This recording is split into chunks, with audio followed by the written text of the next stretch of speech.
जरा सोचो, अगर तुम्हें वेदर ऑफिसर यानी मौसम की जानकारी देने वालों में सरकारी नौकरी मिल जाए, जहां सरकार तुम्हें मौसम की जानकारी इकट्ठा करने के लिए अलग अलग इलाकों में भेजे। फिर एक दिन तुम्हें पूरे 1 साल के लिए मौसम की जानकारी इकट्ठा करने के लिए एक ऐसे टापू पर भेज दिया जाए जहां दूर दूर तक कोई इंसान तो क्या, कोई परिंदा भी नजर ना आए। वहां तुम्हें अजीब और गरीब चीजों का सामना करना पड़े, जहां तुम 1 साल गुजारने के बाद बूढ़े नजर आने लगो, तो तुम ऐसी नौकरी का क्या करोगे? ऐसी ही कहानी है शिप में सवार डेविड की। डेविड असल में वेदर ऑफिसर था, जिसका काम मौसम की जानकारी इकट्ठा करना था। सरकार उसे समुद्र के बीचों बीच एक टापू पर भेजती है, जहां डेविड को पूरा साल गुजार कर मौसम की जानकारी जमा करनी थी। कई दिनों के लंबे सफर के बाद वह उस टापू पर पहुंच जाते हैं। वह खाने की जरूरत का सारा सामान जमा कर लेते हैं। डेविड को उस टापू पर कोई भी जिंदा चीज नजर नहीं आती। हर तरफ सुनसान रेत के पहाड़ और समुद्र होता है। उस टापू पर सिर्फ एक छोटा लाइट हाउस और लकड़ी का घर होता है, जिसमें अब उसे रहना था। डेविड से पहले भी यहाँ रोबोट नाम का वेदर ऑफिसर आया था, जिसने सारा साल मौसम की जानकारी जमा की और अब उसे वापस जाना था। मगर जैसे ही शिप का कप्तान और डेविड घर में दाखिल होते हैं, तो पुराने ऑफिसर रोबोट का सामान बिखरा पड़ा होता है। तभी डेविड खिड़की से बाहर लाइट हाउस को देखता है। डेविड कप्तान से कहता है, हो सकता है हमें लाइट हाउस में कोई मिल जाए। वे दोनों लाइट हाउस की तरफ बढ़ते हैं। कप्तान लाइट हाउस का दरवाजा खटखटाता है, मगर अंदर से कोई आवाज नहीं आती। तभी डेविड खिड़कियों को देखता है, जो किसी ने बड़े जुगाड़ू तरीके से बंद की होती हैं, ताकि कोई अंदर ना आ सके। फिर डेविड जोर से दरवाजे को धक्का मारता है और अंदर चला जाता है, जहाँ लाइट हाउस की हालत भी कुछ ठीक नहीं थी। वहाँ अंदर उन्हें एक आदमी मिलता है, जिसका नाम ग्रूनर था। कप्तान ग्रूनर से पुराने ऑफिसर रोबोट के बारे में पूछता है। ग्रूनर बताता है कि वह बीमारी की हालत में समुद्र की तरफ गया था और कभी लौट कर नहीं आया। ये सुनकर डेविड बहुत परेशान हो जाता है। फिर कप्तान डेविड को छोटी गन देकर अपना ख्याल रखने को कहता है। इसके बाद वे वापस शिप पर चले जाते हैं। इसके बाद डेविड घर आता है और सारा बिखरा हुआ सामान ठीक से सेट करता है। वहीं टेबल पर डेविड को पुराने ऑफिसर रोबोट की डायरी मिलती है, जिस पर बहुत अजीब गरीब चीजें बनी हुई थी। अगले पन्ने पर उसे ऑफिसर रोबोट की बीवी की फोटो मिलती है। डायरी पढ़ते पढ़ते डेविड थक कर सो जाता है।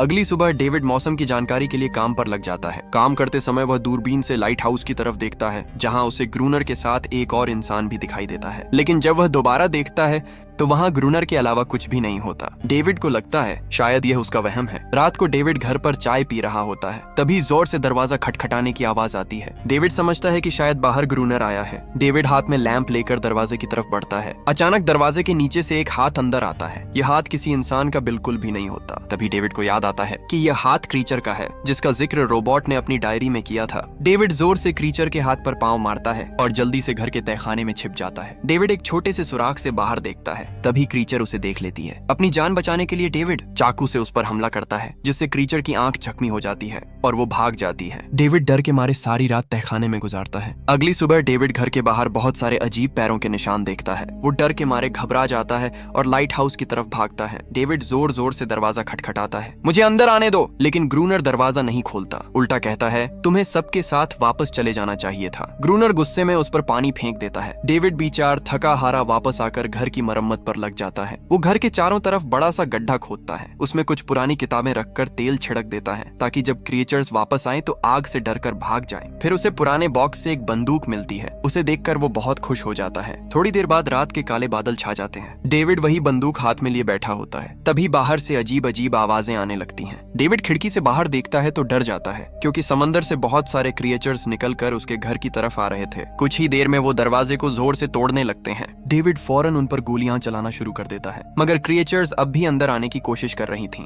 डेविड जल्दी से घर के बाहर रखी किताबों में आग लगा देता है। इससे सारे क्रिएचर्स डरकर समंदर में भाग जाती हैं। अब वही आग घर के दरवाजे तक पहुंच चुकी थी। डेविड अपनी जान बचाने के लिए एक चादर ओढ़ लेता है और भागकर पत्थर के पीछे छिप जाता है। क्रिएचर्स से लड़ते वक्त उसका हाथ भी जख्मी हो चुका था। तभी वहां तेज बारिश शुरू हो जाती है। धीरे धीरे आग बुझ जाती है। सुबह जब डेविड घर को देखता है तो वो जल चुका था। अब उसे समझ आ चुकी थी, अगर जिंदा रहना है तो लाइट हाउस जाना ही पड़ेगा। डेविड बंदूक हाथ में लिए पहाड़ी के पीछे छिप गया और ग्रूनर का इंतजार करने लगा कि कब वह पानी भरने आएगा। ग्रूनर हर दिन की तरह पानी भरने निकलता है। तभी अचानक एक क्रीचर डेविड पर हमला कर देती है, मगर डेविड बड़ी मुश्किल से उसे काबू कर लेता है। असल में ये क्रीचर ग्रूनर की गुलाम थी। डेविड उसे गोली से उड़ाने वाला था कि तभी ग्रूनर कहता है, ये मेरी गुलाम है, इसे मत मारो। डेविड ने इस बात का फायदा उठाया आया और बोला, तुम मुझे लाइट हाउस में रहने दो, मैं इसकी जान बख्श दूंगा। ग्रूनर उसकी बात मान लेता है। रात से पहले वे डेविड के घर से खाने पीने का सामान ले आते हैं। डेविड रात को आराम से सोता है। अगली सुबह क्रीचर डेविड का जख्मी हाथ चाट रही थी। जब उसकी आंख खुली तो वह अपने हाथ को देखकर हैरान हो गया, जो क्रीचर के चाटने से ठीक हो चुका था। ग्रूनर डेविड को बताता है, इसके मुंह में ऐसे केमिकल हैं जो किसी भी जख्म को ठीक कर सकते हैं। डेविड ग्रूनर से पूछता है, ये तुम्हारी गुलाम कैसे बनी? ग्रूनर बताता है, एक बार इसने मुझे बाजू पर काट लिया था। उसके बाद मैंने इसे ऐसा सबक सिखाया कि दोबारा कभी इसकी हिम्मत नहीं हुई मुझसे पंगा लेने की। असल में ग्रूनर बहुत बुरा इंसान था।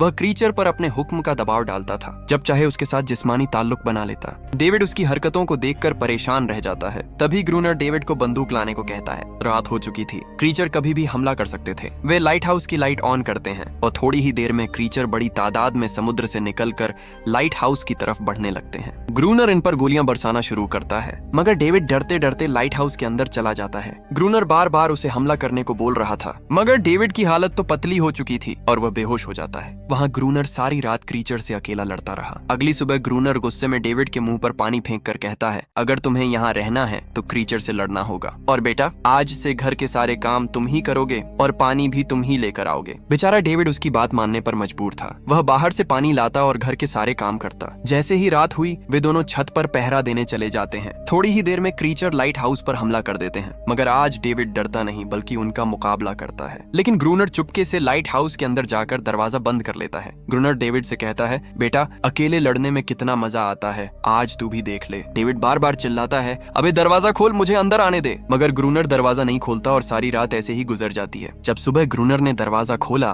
तो डेविड के चेहरे पर खून ही खून था। अब वह समझ चुका था कि उनसे कैसे लड़ना है। वह हर दिन लाइट हाउस के काम करता और रात को दोनों क्रीचर का मुकाबला करते। डेविड हर वक्त यहाँ से जाने के बारे में सोचता रहता। अब धीरे धीरे डेविड की क्रीचर से दोस्ती हो चुकी थी। वह उसे एनेरिस का नाम देता है। अब सर्दियों का मौसम शुरू हो चुका था और क्रीचर के हमले भी कम हो चुके थे। डेविड को लगता है शायद क्रीचर हमसे डरकर भाग गए हों, मगर ग्रूनर बताता है, हमने उनका बहुत नुकसान किया है, हो सकता है वे हमला करने की तादाद बढ़ा रहे हों। अगले दिन वे गेम खेलने में इतने मसरूफ थे कि लाइट हाउस की लाइट को ऑन करना ही भूल जाते हैं। कुछ देर बाद ग्रूनर को याद आता है कि वे लाइट हाउस की लाइट ऑन करना भूल गए हैं। इसी अंधेरे का फायदा उठाकर क्रीचर हमला कर देते हैं। वे तादाद में इतने ज्यादा थे कि लड़ते लड़ते उनकी गोलियां भी खत्म हो चुकी थीं। वे दोनों बड़ी मुश्किल से जान बचाकर लाइट हाउस के ऊपर शीशे वाले हिस्से में पहुंच जाते हैं। लड़ते लड़ते ग्रूनर का पैर भी जख्मी हो चुका था। थोड़ी देर बाद सुबह हो जाती है। दिन के उजाले से सभी क्रीचर डर कर भाग जाते हैं, क्योंकि सूरज की रोशनी उनके जिस्म को जला देती है। एनेरिस ग्रूनर के जख्म को चाट कर ठीक कर देती है।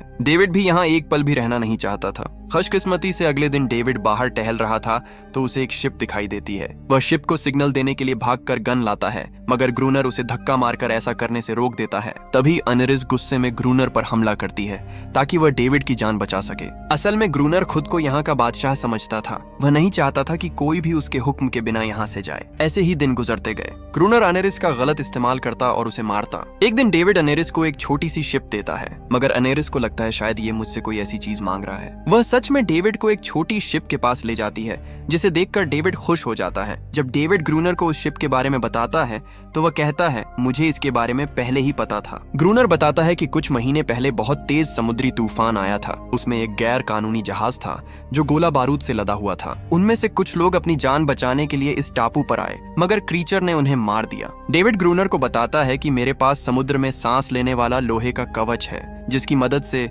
हम समुद्र में डूबी हुई शिप से गोला बारूद निकाल सकते हैं। मगर ग्रूनर उसकी बात मानने से साफ इनकार कर देता है। अगली सुबह डेविड एनेरिस को पानी में नहाते देखता है। वह भी अपनी शर्ट उतार कर उसके करीब चला जाता है। यह सब कुछ ग्रूनर चुपके से देख रहा था। उसे डर था कि कहीं एनेरिस उससे दूर न हो जाए। अगले दिन ग्रूनर डेविड को वही लोहे का कवच देकर उसके साथ समुद्र में जाने के लिए राजी हो जाता है। असल में ग्रूनर का प्लान कुछ और ही था। वह डेविड को रास्ते से हटाना चाहता था ताकि एनेरिस सिर्फ उसी की गुलाम रहे। डेविड ग्रूनर को समझाता है कि रस्सी पर एक झटका मतलब सब ठीक है, रस्सी पर दूसरा झटका मतलब सामान लाद दिया है, और रस्सी पर तीसरा झटका मतलब तुम्हें मेरी जान बचानी है। इसके बाद डेविड उसी जगह पानी में उतर जाता है जहां शिप डूबी थी। खुशकिस्मती से उसे वहां बहुत सारे गोला बारूद के बॉक्स मिल जाते हैं, जिन्हें वह एक एक करके ऊपर भेजता है। मगर कुछ देर बाद एक छोटी क्रीचर उस पर हमला कर देती है और वह नीचे गिर जाता है। डेविड मदद के लिए रस्सी को 3 बार हिलाता है, लेकिन ग्रूनर सब कुछ देखने के बावजूद उसकी मदद नहीं करता। बेचारा डेविड बड़ी मुश्किल से भारी कवच उतारकर पानी के ऊपर आ जाता है। उन बॉक्सों में बहुत ज्यादा गोला बारूद मिलता है, जिसे देखकर ग्रूनर खुश हो जाता है। फिर वे लाइट हाउस के चारों ओर गोला बारूद बिछा देते हैं ताकि जब क्रीचर्स हमला करें तो सबको एक साथ बम से उड़ा दिया जाए। अब सर्दियों का मौसम हद से ज्यादा बढ़ चुका था।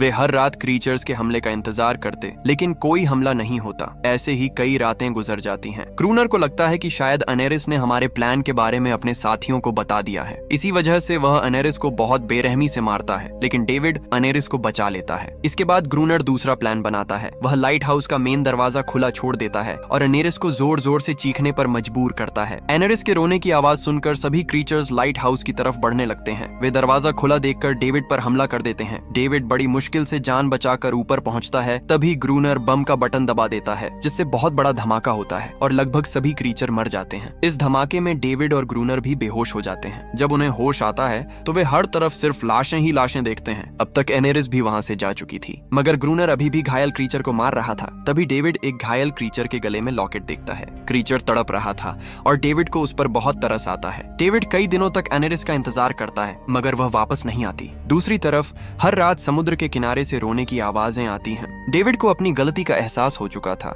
वह बहुत शर्मिंदा था। अगली सुबह डेविड ग्रूनर को देखता है। वह अभी भी सो रहा था। उसके पास कुछ चीजें बिखरी हुई थीं, जिनमें एक फोटो भी थी। फोटो में वही लड़की थी जिसकी फोटो डेविड ने पुराने ऑफिसर रोबोट की डायरी में देखी थी। असल में वह ग्रूनर की पत्नी थी। डेविड समझ गया कि ऑफिसर रोबोट मरा नहीं था, बल्कि वह ग्रूनर ही है। बस उसने अपनी पहचान बदल ली थी। फिर डेविड समुद्र में क्रीचर के 2 बच्चों को देखता है। वह पत्थरों का गोल दायरा बनाकर उसमें छोटी शिप रख देता है ताकि एनेरिस उसे देखकर वापस आ जाए। जब रात को डेविड समुद्र के किनारे जाता है तो वह देखता है कि दायरे में छोटी शिप नहीं थी। फिर एनेरिस और उसके साथ बहुत सारे क्रीचर समुद्र से बाहर आते हैं। डेविड जलती हुई लकड़ी दायरे में रख देता है। वह उन्हें बताता है, मैं लड़ना नहीं चाहता, मैं तुमसे दोस्ती करना चाहता हूँ। कोई भी क्रीचर उस पर हमला नहीं करता। डेविड समझ गया कि सभी क्रीचर रोज एनेरिस को आजाद कराने के लिए आते थे ताकि वे आजादी से रह सकें। इतनी देर में ग्रूनर वहाँ बंदूक लेकर आता है। डेविड उसे गोली चलाने से रोकता है। वह कहता है वे लड़ना नहीं चाहते, वे केवल शांति चाहते हैं। ग्रूनर एनेरिस से अंदर जाने को कहता है, मगर वह उसका हुक्म नहीं मानती। अब वह खुद को आजाद महसूस कर रही थी।